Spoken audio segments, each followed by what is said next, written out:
Rebonjour, dans cette seconde partie, nous allons discuter des entrées-sorties. Les entrées-sorties désignent l'ensemble des transferts de données qui permettent au processeur et à la mémoire de communiquer avec l'extérieur. Elles proviennent des périphériques. Il est important de gérer correctement les entrées-sorties, car elles représentent le maillon faible du système. Les périphériques sont généralement lents. Il faut donc maximiser leur utilisation afin de ne pas réduire l'utilisation du processeur.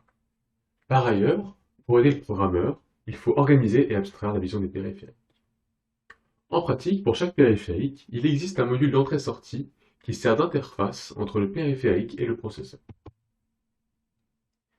Il existe trois types d'entrées-sorties: les entrées-sorties programmées, les entrées-sorties avec interruption et le DMA. On va discuter de ces trois types d'entrées-sorties dans la suite de la vidéo. Donc tout d'abord, les entrées-sorties programmées. L'idée, c'est qu'on contacte un périphérique et on interroge ce périphérique jusqu'à ce qu'on ait la réponse. Donc dans l'ordre des étapes, on commence par vérifier si le périphérique est prêt, on le contacte via une requête, et ensuite on attend la fin de la requête en interrogeant les registres de statut du périphérique, ce qu'on appelle l'étape de polling. Une fois que le périphérique est prêt, que ce soit pour une lecture ou pour l'écriture de données, on fait cette lecture ou cette écriture via le module d'entrée-sortie. L'avantage de cette approche est que c'est très simple, on a juste à contacter le périphérique. On accède directement au registre, vraiment très simple. Par contre, le problème, c'est qu'ici, la troisième étape, l'attente de la fin de la requête en interrogeant les registres de statut du périphérique, l'étape de polling, va être lente car le CPU doit attendre de manière active le périphérique. Donc on a deux types d'entrée-sortie programmées. La première s'appelle port IO. L'idée, c'est que les registres des périphériques sont accédés par des instructions spéciales. Et ces registres sont mappés dans un espace des ports que peut consulter le processeur qui tourne. Globalement, avec ça, on va accéder à des registres, donc ça sert essentiellement à envoyer des commandes ou lire des réponses, des faibles volumes de données. L'autre type d'entrée-sortie programmée, c'est ce qu'on appelle Memory Mapped I/O. Globalement, on accède à la mémoire des périphériques de manière classique, comme si on accédait à de la mémoire. L'avantage est que ça permet d'utiliser la même interface pour accéder à la mémoire centrale, donc à la RAM ou au périphérique. Et via ce mode de fonctionnement, on peut envoyer des commandes, lire des réponses ou transférer des données. Maintenant, le second type d'entrée-sortie, c'est les entrées-sorties avec interruption. L'idée, c'est que ça permet de supprimer les délais d'attente. Donc en fait, on va accéder au module d'entrée-sortie uniquement lors d'interruptions qui viennent du périphérique. Donc l'idée, c'est que par exemple, si on a une carte réseau qui reçoit un paquet, la carte réseau va générer un signal d'interruption et on va le traiter. Donc les différentes étapes sont, on a un signal d'interruption qui est émis par le périphérique. Le processeur lui termine son instruction en cours, il regarde s'il doit traiter ou pas l'interruption. Donc il y a une notion de priorité, au sens où c'est pas forcément extrêmement prioritaire de traiter un paquet réseau. D'autres types d'interruptions peuvent correspondre à des choses beaucoup plus prioritaires, donc il faut les traiter immédiatement. Si il faut traiter l'interruption tout de suite, on sauvegarde le contexte courant, on appelle la routine de traitement de l'interruption, et une fois que cette routine est appelée, on restaure au contexte initial. Bien sûr, les trois dernières étapes, on peut les décaler un peu dans le temps si l'interruption n'est pas prioritaire. L'avantage de cette approche, c'est qu'on n'a plus besoin d'attendre le périphérique, puisque le module d'entrée-sortie est appelé ou utilisé uniquement lors d'interruptions qui vont provenir du périphérique. L'inconvénient, par contre, c'est qu'ici, la vitesse de transfert reste toujours limitée par la vitesse à laquelle le processeur traite les instructions, puisque, en fait, on a bien toujours le processeur qui communique avec le périphérique lors de l'appel de la routine de traitement de l'interruption. Le troisième mode d'entrée-sortie permet d'éviter ce problème. C'est ce qu'on appelle le mode DMA, Direct Memory Access. L'idée, c'est qu'on va pouvoir faire un transfert de données directement entre le périphérique et la mémoire, sans intervention du processeur. Avec ce mode de transfert, on va également essayer de favoriser un transfert par bloc. L'idée, c'est que c'est comme en réseau, à la place d'avoir 1000 messages de taille 1, il faut bien avoir un message de taille 1000. On va réduire la contention de cette manière. Donc globalement, les transferts sont configurés par des instructions qui sont exécutées par le processeur. Dans cette configuration, on va préciser le périphérique, la plage de mémoire visée et la vitesse de transfert. Et une fois qu'un transfert est configuré par le processeur, donc une seule fois au début de l'exécution, Un transfert DMA commence automatiquement lorsque soit le périphérique reçoit de l'information et donc émet un signal, ou soit le processeur émet une instruction qui initie un transfert. Et quoi qu'il arrive, dans ces étapes-là, le processeur ne va pas travailler, le transfert va être automatique entre le périphérique et la mémoire. Donc, pour mettre un peu plus de contexte à ces trois types d'entrée-sortie, on va voir sur un exemple simple comment elles se comporteraient. Donc, imaginons qu'on veut lire 10 octets sur une carte réseau et les mettre dans un buffer. Avec les entrées-sorties programmées, l'idée c'est que tant qu'on n'a pas lu les 10 données, on va regarder s'il y a des données qui sont disponibles. Si une donnée est disponible, on va lire la donnée et incrémenter le nombre de données qu'on a lues. Et sinon, on va continuer le boucle while. Le problème de cette approche, c'est qu'ici, on a une attente active. C'est-à-dire, quand il n'y a pas de données qui sont disponibles, on va quand même consommer du temps CPU à essayer d'attendre pour pouvoir lire des données. Donc ça va coûter très cher et on va gâcher du temps CPU. Maintenant, je vous présente comment la même opération fonctionnerait en utilisant des interruptions. Donc côté processeur, qu'est-ce qu'on doit faire? À un moment donné, quand on veut configurer tout ça, au début on doit désactiver les interruptions, configurer une autre interruption pour gérer du coup la réception de paquets par exemple sur la carte réseau, réactiver les interruptions, puis faire autre chose. Donc ensuite il y a le code qui s'exécute, le processeur travaille, il n'attend pas activement. Ce qui se passe ensuite, c'est qu'on a le périphérique qui va générer une instruction quand il va par exemple recevoir un paquet réseau. Du coup, quand il va générer cette instruction, qu'est-ce qu'on a dit? On a dit que cette interruption, pardon, on a dit que le processeur allait recevoir l'interruption et allait appeler un traitant pour la gérer. Côté traitant, on va lire les données, incrémenter le nombre de données lues, et si on a lu suffisamment de données, ben on va désactiver l'interruption pour ne plus lire de données, et éventuellement signaler que le buffer est plein d'une autre manière pour que le processeur puisse être au courant de cette information. Donc si on compare les deux approches, ici on a une attente active, le processeur travaille tout le temps, il attend activement que des données soient disponibles.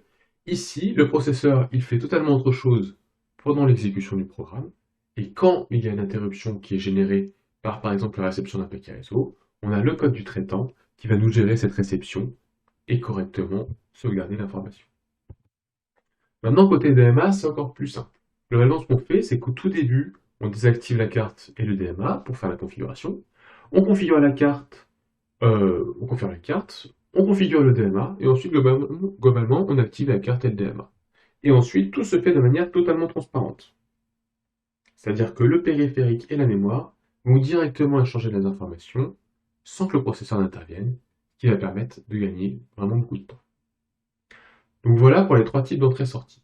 Maintenant, on va présenter un peu plus en détail quelques notions relatives aux entrées-sorties en général. La première notion dont je voulais vous parler, c'est la bufferisation. L'idée, c'est que les appels système sont coûteux. Ce qu'on a vu dans la vidéo précédente, c'est que quand on avait un appel système, on passait du code du processus courant au noyau via un changement de contexte. On gérait l'appel système en mode noyau et ensuite on repassait l'utilisateur courant. Donc on a un coût d'ordonnancement et de changement de contexte qui est particulièrement important. Ensuite, quelque chose qui est fondamental dans la programmation quand on veut être efficace, c'est le principe de localité spatiale et de localité temporelle. Globalement, ce principe, qu'est-ce qu'il dit? Il dit que si on accède à une donnée n en mémoire, dans un futur proche, il est très probable qu'on accède à une donnée n plus 1. De la même manière, il dit que si on a accédé à une donnée n dans un temps proche, il est très probable qu'on réaccède à cette même donnée dans le futur. Donc tout le système de cache, etc. est fait de cette manière pour favoriser le principe de localité spatiale et le principe de localité temporelle. Donc dans l'idée, si on veut programmer efficacement, on doit suivre ce principe. Ceux qui conçoivent les systèmes suivent donc le même principe, et de la même manière, ceux qui conçoivent le matériel. Donc par rapport à la localité temporelle, donc c'est le fonctionnement des caches que vous avez expliqué la vidéo d'avant avec le petit schéma obtenu par LSTopo, globalement on a des caches de données. C'est-à-dire que quand on accède à des données, on les met dans le cache, donc une zone mémoire beaucoup plus proche du processeur, beaucoup plus rapide que l'accès à la RAM, et on espère dans un futur proche réaccéder à cette zone mémoire pour réutiliser de l'information qui est très rapidement accessible. Donc ça c'est le principe de localité temporelle. On accède à une information, on espère y réaccéder de nouveau dans un futur proche. Par rapport au principe de localité spatiale, l'idée maintenant, c'est que si on accède à une donnée n, on suppose qu'on va accéder à une donnée n plus 1 dans un futur proche. Donc si on lit une donnée dans la mémoire, on a tout le système de cache de prefetching qui va généralement précharger les données suivantes. D'accord? Donc par exemple, si on lit un gros fichier, on s'aperçoit qu'on va lire des morceaux du fichier, des morceaux du fichier, le système va s'en rendre compte et va précharger la suite du fichier au fur et à mesure pour réduire le surcoût sur les entrées-sorties. Donc, après ces 3 points, ce qu'on peut aussi dire, c'est que globalement, voilà, lire une grande zone dans la mémoire, c'est une opération bien plus optimisée que lire une seule donnée, en proportion. Donc, comme en réseau, on essaie de limiter le nombre de communications et faire peu de communications, mais des communications assez volumineuses, pour les entrées-sorties, on va essayer de faire peu d'entrées-sorties et les entrées-sorties de taille assez volumineuse. Une des solutions, c'est l'utilisation de buffers temporaires. C'est ce qu'on verra dans le TP1. Ça permet de limiter le nombre d'appels système et de ne pas faire des entrées-sorties de taille trop petite. Maintenant, je voulais parler juste d'un autre système qui est pas mal utilisé dans le cadre des sockets, mais qui peut être utilisé dans beaucoup d'autres cadres sur un système. Donc, les appels système read-write, que vous avez pu voir en LIFASR5 ou en licence 2, sont des appels système bloquants.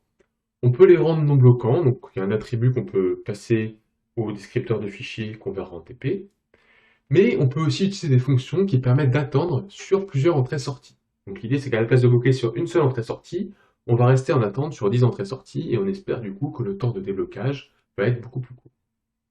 Du coup, on a l'appel système select qui permet d'attendre qu'un descripteur de fichier parmi un ensemble soit prêt à effectuer une opération d'entrée-sortie. On a également l'appel système poll, dont je ne parlerai pas dans ce slide. Donc voici le prototype de l'appel système select.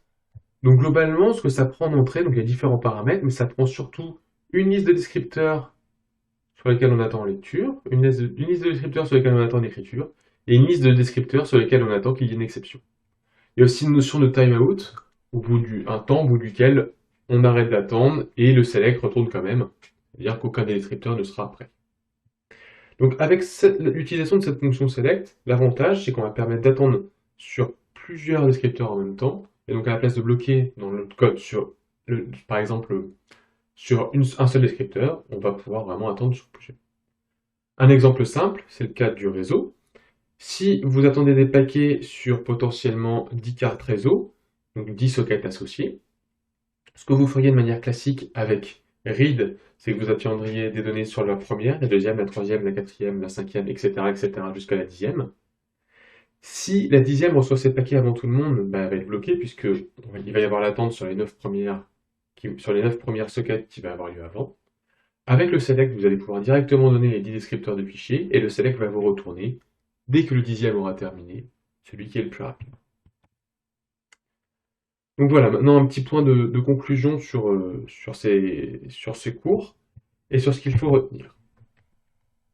Donc dans la première vidéo, on a vu un rappel général des systèmes d'exploitation et on a fait un petit focus sur la différence entre thread et processus. Donc ce qu'il faut retenir de la première vidéo, c'est surtout ce qui se passe lors d'un appel système et les différents mécanismes qui sont mis en place. Il faut également retenir la différence entre thread et processus, et on aura l'occasion de l'observer, notamment en technique. Dans cette seconde vidéo, on a vu les différents types d'entrées-sorties, leurs avantages et leurs inconvénients. C'est quelque chose à retenir, comprendre les différents mécanismes qu'on peut mettre en place, et comment on les compare entre eux.